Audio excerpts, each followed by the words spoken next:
Kirby, do you believe that arbitrage is the best side hustle in a recession?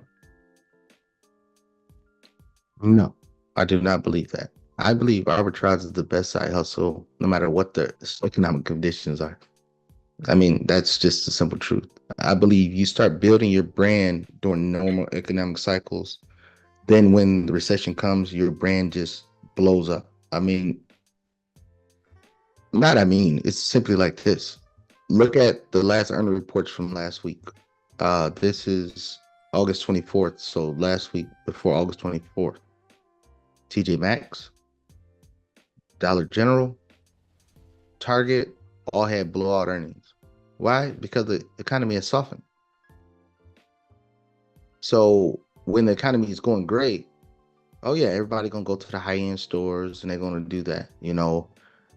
TJ Maxx and the discount retailers, the Burlington Coat Factory, the Ross stores, they're still gonna hold serve during the good time.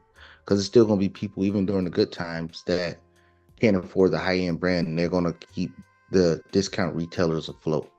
But then when the economy softens, those people that leveled up and they still got to buy those, back to school and all that other stuff, and now they don't have the income, they're coming back to the discount retailers. Just the same way in the rental market. I always say you always look for C class and B class properties when you're talking about rental in the rental market, because of course in good times it's going to be people shooting for the A class, A class, A class.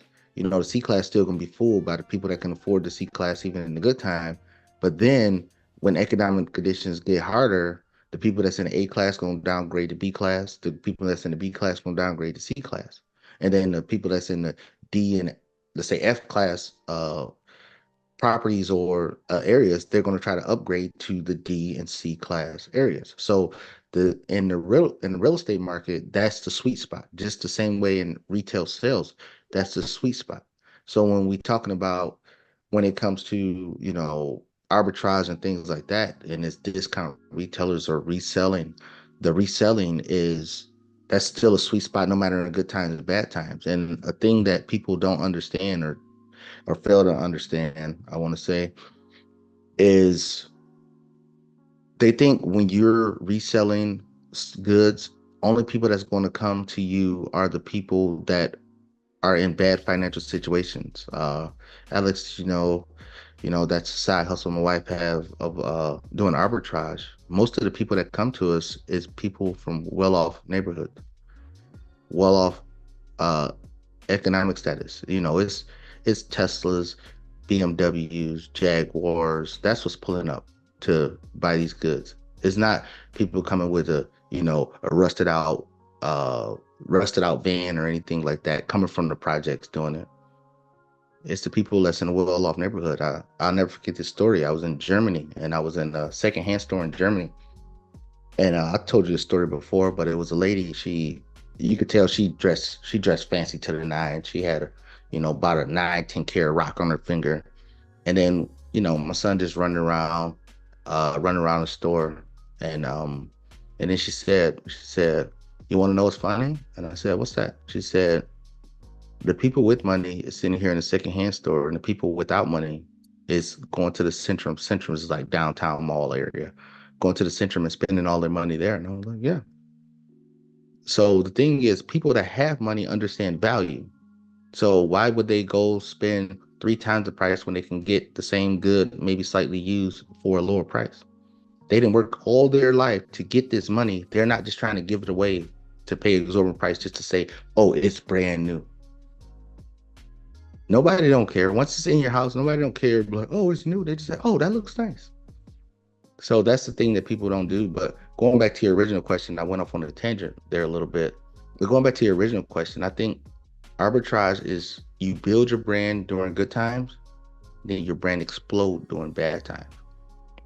Because those same people that was going to, the malls and everything, and they still have to buy goods and stuff, they still gonna buy those goods and stuff, but they're just gonna buy them at a cheaper price. So, I mean, when it comes to like baby clothes, when it comes to shoes that, because kids, they feet grow like every other day. So they grow out of their shoes, reselling shoes, uh, different aspects of household goods that you have an exorbitant amount of, reselling them to recoup money back, or find a way to buy goods at a lower price and then sell them at a higher price, and then you collecting that spread. That's a that's a big way to add income to a household, especially a household that's struggling. Uh, we just decided to do it because we just saw a lot of opportunity and a lot of money just laying on the ground and nobody wanted it. So we just took advantage of the situation.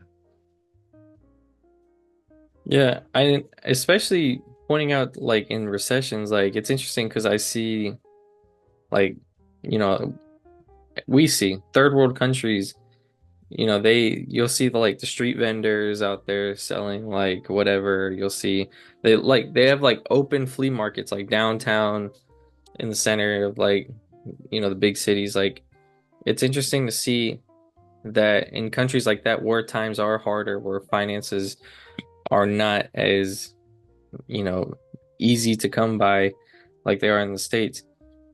Countries like that, there's a lot of arbitrage and they have a lot of issues going on financially, economically. But I do see your points. Like it's interesting that, TJ Maxx and stores like that, like they're booming in times where there's like recessions or harder times because especially in a consumer society, there's always going to be spending. But I think it was a good point that you made of start your side hustle in good times so that when those hard times do come, you're not saying you're going to be equivalent to like a TJ Maxx, but you're kind of like basing your same business off of or business model off of, those bigger stores, those retail stores. I think retail is, or I'm sorry, I think arbitrage is always a great business depending on what you're selling. You have to find something that customers want or customers need. I think the hardest arbitrage markets are those like niche markets. And from someone that sold antiques, I would even argue antiques is a very tough market to sell because there's not many people that really care about that stuff. So, but at the same time, there's from selling antiques and selling stuff that is not even like popular, I learned that people will buy whatever. Like, especially in America, like people just love to have stuff. And if you can find what that thing is that people want to buy that they feel like they can't live without, then you'll have a great business off of that. And and I just saw an article on CNBC yesterday. It's a female, I believe she's in New York, New Jersey. I can't narrow it down. Like I said, I read it yesterday.